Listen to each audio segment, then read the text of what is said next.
আমি যত জায়গায় মাহফিল করি, ছোট্ট কয়েকটি আমলের কথা না বললে আমার পরিচিত হয় না। কারণ এই 2 দিন ব্যাপী তাফসীরুল কোরআন মাহফিল যদি আপনারা এখান থেকে কোনো কিছু না শিখতে পারেন, তাহলে এই পুরো মাহফিলটাই বৃথা যাবে, ঠিক না?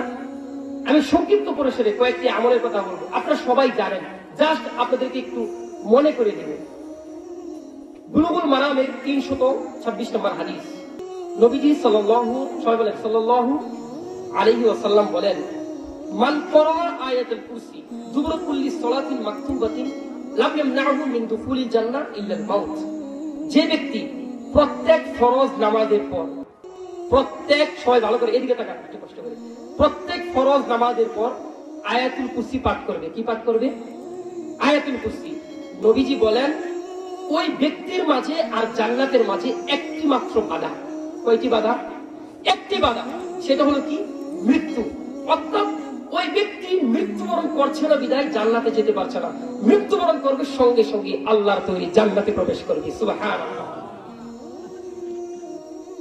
সম্মানিত উপস্থিতি, পর্দার আড়ালে আমার মা বোনেরাও আছে, আমি ছোট্ট 2টি আমলের কথা বলবো।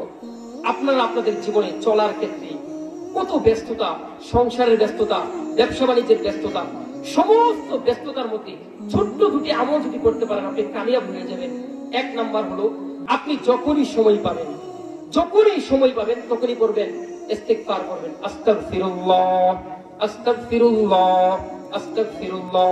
পারবেন তো ইনশাআল্লাহ? এটা কি বেশি সময় লাগে? বেশি সময় লাগে না।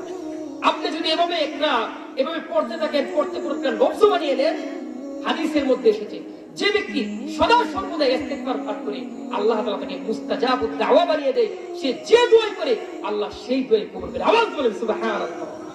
করবেন তো? মানে আল্লাহ তোমাকে মাফ করে দাও, আল্লাহ মাফ করে দাও, আল্লাহ মাফ করে দাও। নাম্বার 2, যখনই সময় পাবেন তখনই প্রিয় নবীজি সাল্লাল্লাহু আলাইহি ওয়াসাল্লামের উপর দুরূদ পাঠ করবেন। পারবেন তো ইনশাআল্লাহ? সাল্লাল্লাহু আলাইহি ওয়াসাল্লাম, এতটুকু বললেও হবে। কারণ নবীর উপর দুরূদ পাঠ না করা হলে আমি আপনি যত দোয়া করি, এই সবগুলো দোয়া ঝুলন্ত থাকে, যখন নবীর উপর দুরূদ পাঠ করা হয়, এই দোয়াগুলো কবুল করে যিনি নেন, আওয়াজ দিয়ে বলেন তিনি কে? এই ছোট্ট 2টি আমল বলবেন তো সবাই।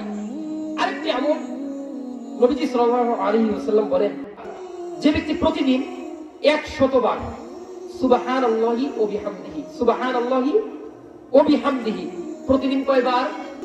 100 বার যে ব্যক্তি পাঠ করবে, নবীজি বলেন